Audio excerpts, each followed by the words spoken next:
Paz de Cristo Jesus, sejam bem-vindos ao nosso canal mais uma vez. Que o Senhor vos abençoe. Nessa tarde vamos compartilhar com você a palavra de Deus que está no livro de Êxodo, capítulo 4, do versículo 1 ao versículo 8, na versão revista e corrigida, nós faremos hoje. E diz assim o texto: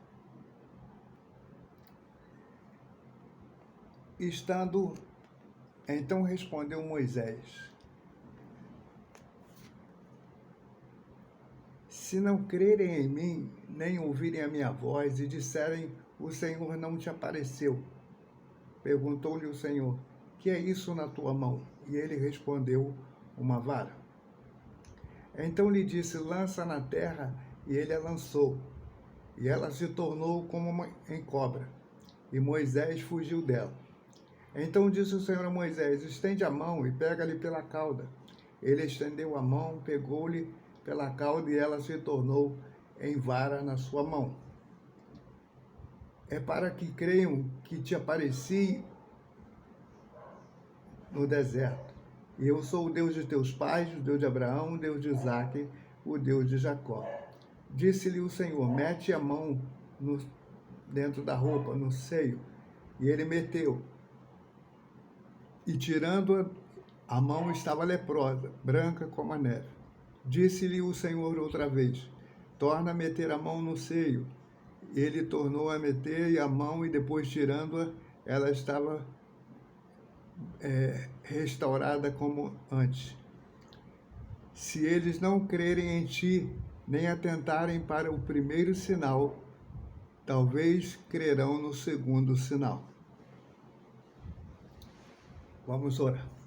Pai, nós louvamos e bendizemos o teu nome mais uma vez. E pedimos a tua direção, a tua sabedoria, o teu entendimento. Que a tua palavra continue falando aos nossos corações e o Senhor possa estar nos usando como instrumentos para transmitir a tua palavra.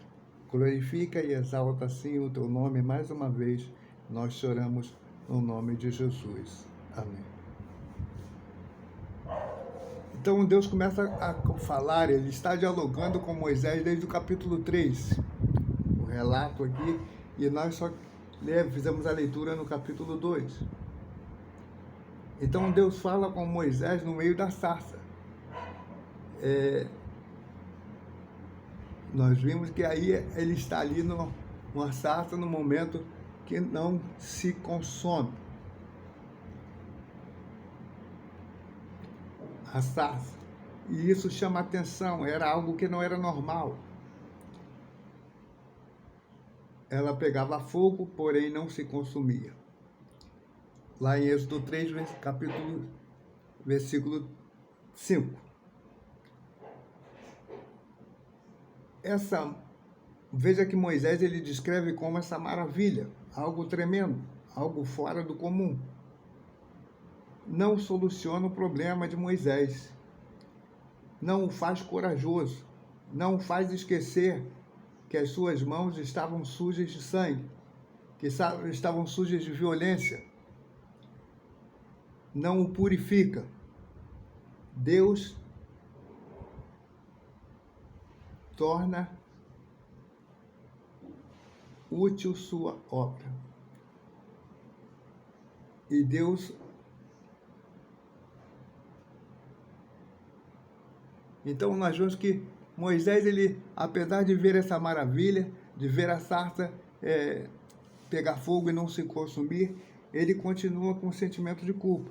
Ele continua se sentindo incapaz, impotente. Ele continua vendo a sua dificuldade de falar, a sua gagueira, como muitos acreditam na tradição que Moisés era gago. Então ele tem dificuldade de se expressar, dificuldade de se colocar. Era talvez um homem, nas palavras, fosse um homem tímido, um homem de ação, um homem de coragem, um homem de atitude nas obras, mas na conversa, no diálogo, ele era um homem tímido, um homem covarde, talvez. e ainda mais para chegar diante do faraó. Alguém que no passado ele havia infringido, ele havia desobedecido, ele havia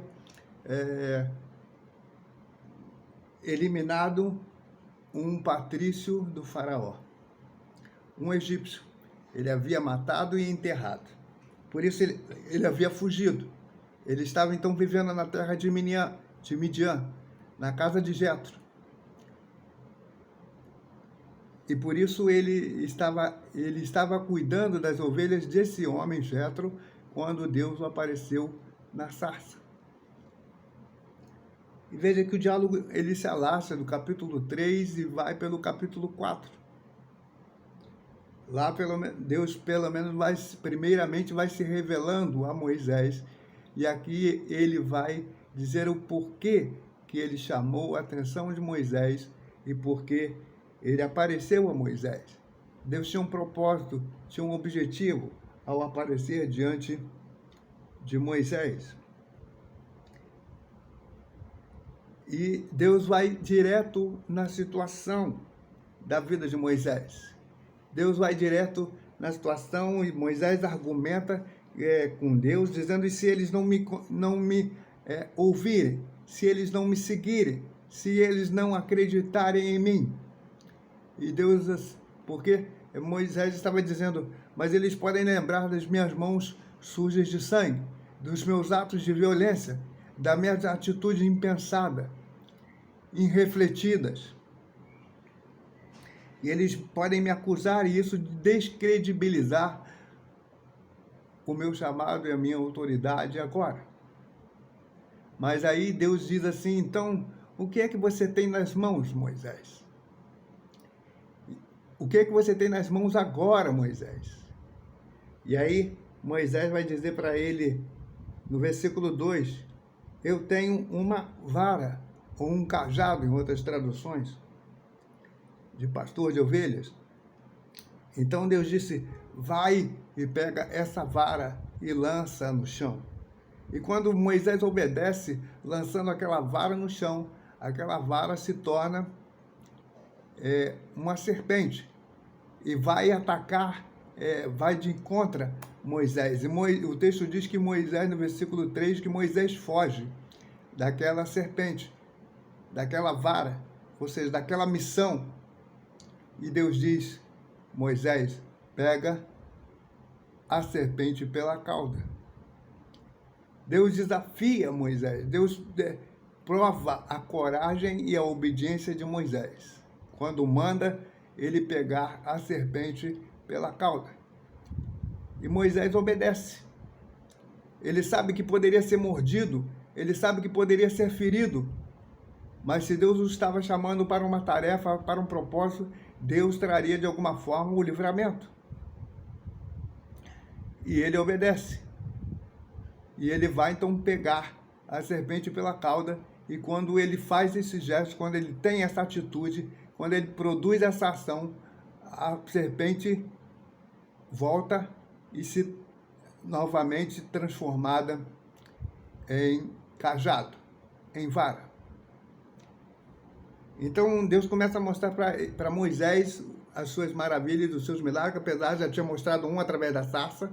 Agora a sua vara, o seu ofício, o seu trabalho, que era duro, que era incompreendido, que se voltava contra ele, que talvez desqualificasse, Deus está dizendo: eu o qualifico para essa missão. Eu o qualifico para esta obra. Eu estou te chamando, Moisés, com aquilo que você tem nas suas mãos agora. Não aquilo que você teve, não aquilo que você vai ter, mas aquilo que você tem agora nas tuas mãos. Então, automaticamente fica aí já uma pergunta para mim e para você: o que é que nós temos nas mãos agora? O que é que o Senhor tem colocado em nossas mãos agora? Não o que Ele já colocou, nem o que Ele vai colocar. Ele está perguntando: o que é que você tem nas tuas mãos agora? Mostra-me, diga-me. Mas Deus não sabe? Deus não sabia o que Moisés tinha nas mãos? Claro que sabia, mas Deus dialoga, Deus quer que nós façamos esse relacionamento vivo, esse relacionamento dinâmico com Ele.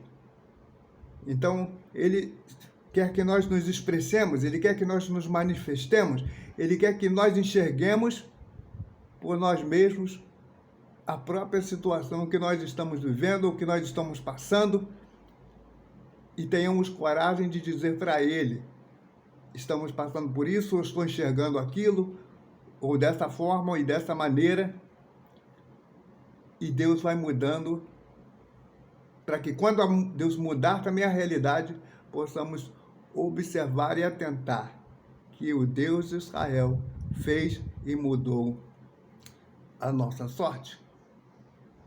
Então, Deus pergunta e manda Moisés. E depois Deus vai e prossegue com Moisés. E Deus diz: estes sinais é para que eles creiam, é para que eles acreditem. Quem eles? O povo, primeiramente o povo de Israel, e depois os israelitas, os egípcios, desculpa. Então, Deus diz: Moisés, esse sinal é para que o povo creia. É para que o povo saiba que eu sou o Deus de teus pais. Eu sou o Deus dos pais deles. O Deus de Isaac, o Deus de Abraão, o Deus de Jacó.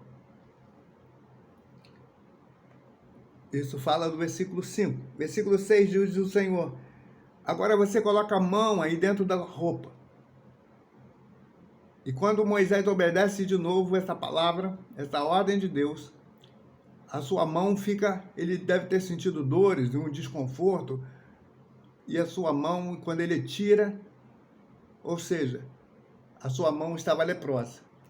Muitas das coisas Deus vai fazer, as coisas até diante de nós, no escondido, no oculto. Não vai ser revelado na hora que a coisa está acontecendo. Só depois dela acontecer é que ela vai aparecer. Só depois dela estar pronta é que ela vai acontecer. E parece estranho, porque o Senhor está revelando a Moisés: eu tenho o controle de todas as coisas na minha mão. É o que ele está dizendo. Porque ele faz o Moisés adoecer, enfermar, torná-lo leproso, era o mesmo que dizer para ele torná-lo maldito também. Mas Deus está dando uma prova incontestável de que era ele quem estava agindo e não os deuses do Egito. Quando Deus, segunda vez, no versículo 7, ele vai dizer: põe agora de novo a mão dentro da tua roupa, no teu peito.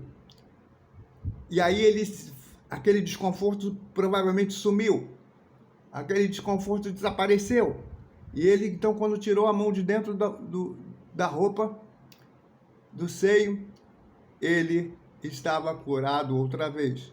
E Deus estava dizendo: eu sou aquele que permite a doença, a enfermidade, a adversidade chegar diante de você.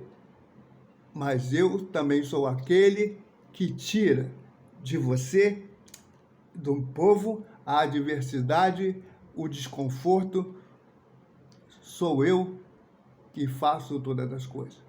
Não é os deuses do Egito, não serão os deuses do Egito que farão as coisas, que farão as maravilhas, que farão os sinais. Eu é que estarei fazendo os sinais. Ainda que por um tempo esses sinais sejam desconfortantes, ainda que por um tempo esses sinais sejam atemorizantes, ainda que por um tempo esses sinais pareçam de maldição, mas eu estarei manifestando o meu poder e a minha autoridade contra os deuses do Egito. E Deus então vai falando para Moisés e diz: se eles não crerem, versículo 8, em ti, nem atentarem para o primeiro sinal eles acreditarão no segundo sinal. Moisés está questionando primeiro a Deus sobre o povo de Israel. E claro, ele sabia que haveria objeção vindo da parte do seu próprio povo, mas que viria também objeção do povo do Egito, do faraó. Deus também sabia disso. E ele vai falar mais à frente, quando no versículo 11 desse capítulo 4 de Êxodo, Deus vai dizer assim, vai perguntar a Moisés: quem fez a boca do homem? Quem fez o mudo, o surdo, ou o que vê, ou o cego? Não fui eu, o Senhor? Então não sou eu que produzo a adversidade, mas restauro e curo a enfermidade? Então, no versículo 12, Deus diz: vai, pois, agora, e eu serei com tua boca e te ensinarei o que hás de falar. Moisés, eu serei com a tua boca, eu serei com as tuas mãos, eu serei contigo, eu vou junto com você nessa empreitada.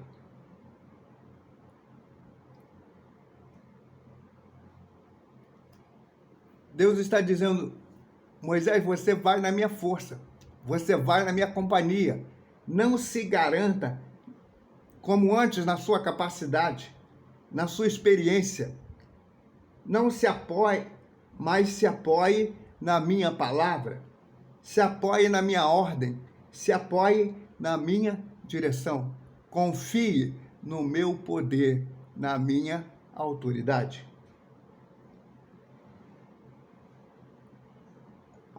Aquilo que Deus está nos mandando fazer trará vida para uns e morte para outros. Vai trazer cura também para uns e doença para outros. Vai trazer alegria para uns e tristeza para outros. Mas veja o que o Senhor Deus está fazendo. A obra para a qual Deus tem nos chamado é uma obra santa, boa, perfeita, completa, eterna, agradável. Deus tem um plano para cada um de nós, para aquilo que está nas nossas mãos agora, o que está diante de nós agora. E com isso ficam algumas perguntas desse texto. Como está a obra das tuas mãos? Quem te chamou para realizar e executar esta obra? Quem é que faz a ferida e quem é que cura? Você sabe disso? Você já provou dessa realidade na sua vida, daquele que fere, daquele que cura? De quem é que permite que a doença, que a dor, que a dificuldade chegue até você, mas aquele que também faz com que a dor, a doença, a enfermidade saiam da sua vida. O desconforto, a adversidade se torne em bênção. Qual é o tempo dessa obra? Ela é passageira ou ela é eterna? É claro que, enquanto estamos neste mundo, a obra, de uma certa forma, ela é efêmera, ela é passageira, ela é transitória. Mas ela tem um propósito final, que é para a vida eterna. Então, aquilo que Deus está realizando na minha e na sua vida, o que Ele também quer realizar na vida de outras pessoas, pode ser transitório neste mundo, mas o final dessa obra, dessa ação divina de Deus, é com um fim e um propósito específico de nos dar e nos fazer herdar a vida eterna. Aquele povo foi ali, estava sendo liberto do Egito para possuir a terra de Canaã, que é tipificação da Canaã celestial, ou da vida cristã na realidade. Mas o que também nos indica que o Senhor está prometendo para cada um de nós a vida eterna. E por isso o Senhor tem perguntado e tem dito para você: estenda as tuas mãos. Levante os teus braços. Coloque-se à disposição do Senhor, porque Ele quer agir na tua e na minha vida. Ele quer agir no nosso ministério, Ele quer agir na nossa igreja, Ele quer agir na nossa casa, Ele quer agir na nossa família. Ele quer agir nos nossos relacionamentos. Levanta as tuas mãos, é a ordem do Senhor. Coloca à disposição do Senhor aquilo que está nas tuas mãos, para glorificar e exaltar o seu nome. Que assim o Senhor nos abençoe mais uma vez. Vamos orar. Pai, nós louvamos e bendizemos o teu nome e te agradecemos pela leitura e explanação da tua palavra.